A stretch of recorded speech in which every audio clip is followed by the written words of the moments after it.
Sr. Primeiro-Ministro, caros colegas do Governo, Sr. Presidente da Câmara de São Filipe, de Santa Catarina e Sr. Vereador em representação do Sr. Presidente da Câmara Municipal, Srs. Deputados, minhas senhoras e meus senhores, representantes de serviços desconcentrados do Estado e dos municípios.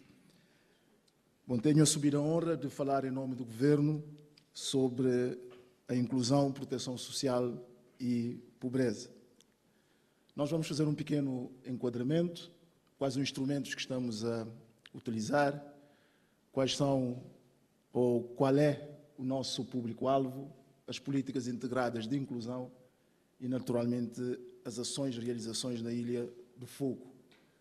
Nós, enquanto Governo, definimos um grande objetivo, que é mobilizador de toda a nação cabo-verdiana, que é a eliminação da pobreza extrema e a redução da pobreza absoluta.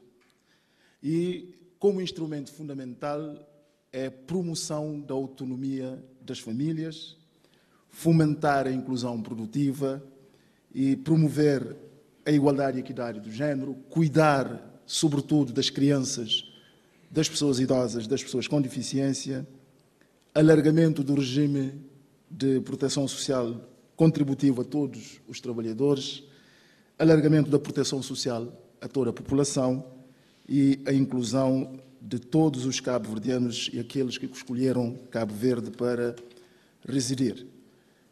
E temos que ver o ponto de partida, de onde é que saímos e onde é que estamos em termos daquilo que são as políticas de inclusão e da redução e eliminação da pobreza extrema. E neste momento, como podem ver, há uma tendência clara descendente ao longo da nossa história, essencialmente a partir de 2015. Há um aumento em 2020 claramente provocado pela pandemia, pelas contingências na altura da pandemia, que encolheu e muito a nossa economia, mas neste momento o país já estabilizou, a retoma já está a dar-se, estamos com um nível de pobreza neste momento que anda à volta dos 28%, que ainda assim é muito inferior ao que era em 2015, que era de 35%. E se repararem também em termos de pobreza extrema, há uma maior estabilização, porque de facto as medidas de política conseguiram estancar a saída de uma situação de pobreza absoluta para a pobreza extrema, pese embora a pobreza tenha aumentado no ano 2020, mas no ano 2020 teve uma pequena alteração em relação ao ano antes da pandemia. E neste momento há uma tendência claramente de recuo da pobreza extrema, estando neste momento à volta de 11,1%, isto são dados oficiais do Instituto Nacional de Estatísticas de Cabo Verde. Portanto, cumprindo aquilo que disse a senhora Ministra, que são 10 minutos, quais são os principais instrumentos que nós estamos a utilizar para materializarmos isso? Uma política de proteção social que inclua todos os cabo-verdianos, uma política de inclusão que inclua todos aqueles que têm necessidade de serviços públicos básicos e uma política que permita com que todos aqueles que vivem ou escolheram Cabo Verde para viver possam estar muito bem incluídos. Primeiro temos o programa do Governo, que é o orientador, naturalmente o PEDES com uma visão mais estratégica e de longo prazo, e temos um instrumento fundamental que conseguimos desenvolver em 2017, que foi o Cadastro Social Único, que tem permitido focalizar as medidas, focalizar as políticas, por isso a pobreza extrema tem o comportamento que tem e a pobreza absoluta tem o comportamento que tem. Temos o Programa Nacional para o Acolhimento de Migrantes Retornados, que já foi apresentado aqui na Ilha do Fogo.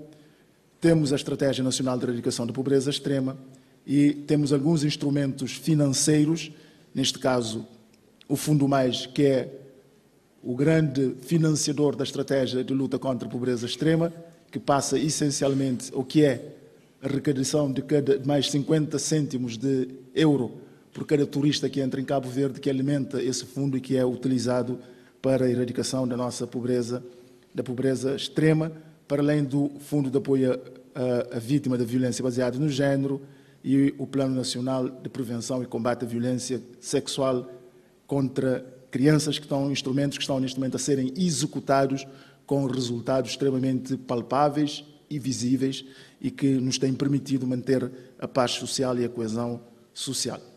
Portanto, quem são os nossos público-alvo? E ali é que temos que estar focados, que é, basicamente, pessoas ou famílias do grupo 1 ou 2 do cadastro social, crianças e adolescentes, jovens sem emprego, sem formação e fora do sistema de ensino, pessoas com deficiência, pessoas idosas, meninas e mulheres e pessoas toxicodependentes em recuperação e ex-reclusos e retornados.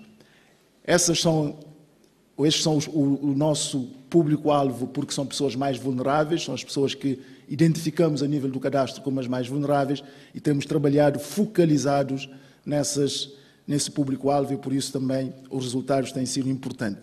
Porque se trabalharmos de uma forma discriminatória, sem termos em conta o público-alvo, podemos gastar milhões, não iremos seguramente conseguir baixar a pobreza nem a inclusão, nem ter maior inclusão produtiva.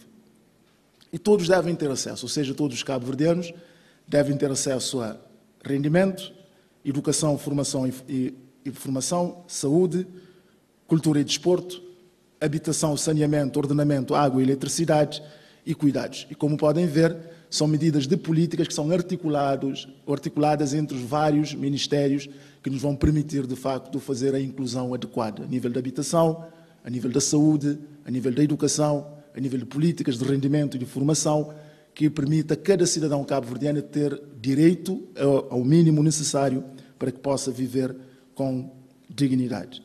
E, como podem ver, temos feito um esforço enorme em termos de orçamento do Estado para podermos materializar essas várias políticas. Isso são números de proteção e segurança social neste momento em Cabo Verde.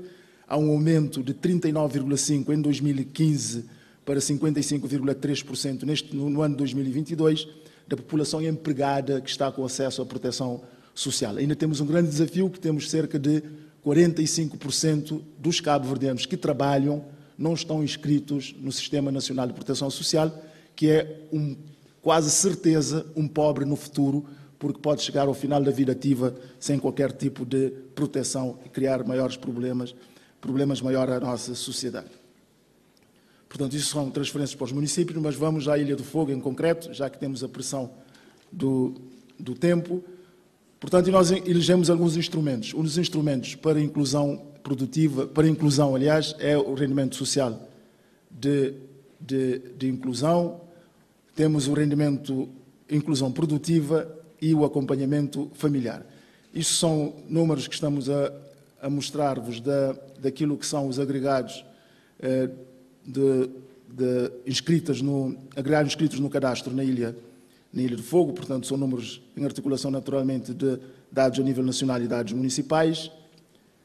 Temos a municipalização dos serviços e contratos de programas com as câmaras municipais nas várias áreas em específico, portanto cerca de 13 mil contos ano, que é diretamente passado aos municípios da Ilha do Fogo, São Filipe, Santa Catarina e Mosteiros, para execução da política social do Governo.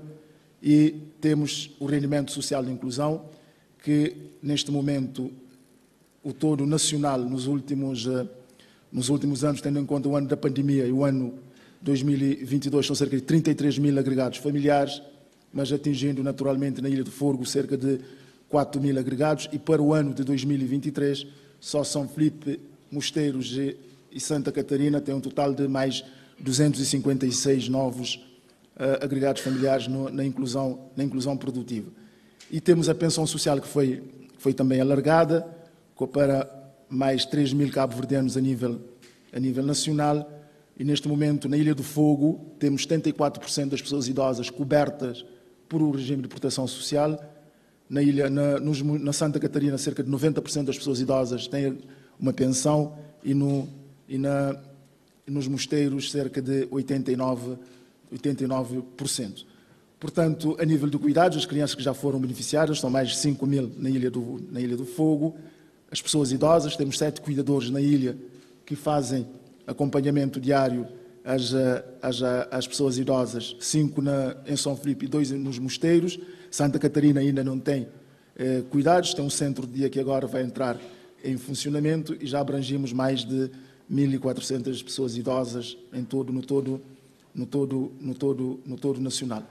Em termos de inclusão produtiva, temos cerca de 2.712 famílias em 9 municípios. Só no município de São Filipe são 227 famílias e estamos a trabalhar para o seu alargamento. E este alargamento que estamos a fazer agora, na Fogo, com cerca de 690 famílias, na inclusão produtiva, 260 famílias no acompanhamento familiar e com uma rede de creches que fará o suporte às famílias que estão com necessidade de proteção. Portanto, creio para cumprir os 10 minutos, portanto, a senhora, 10 minutos, Sr. Primeiro-Ministro, isto para cumprir, já cumpri, mas há muita coisa para dizer, mas não quero ser o primeiro a não cumprir para não provocar um atraso de todas as apresentações, mas dizer que o Governo está neste momento de uma forma muito focada e temos feito o acompanhamento.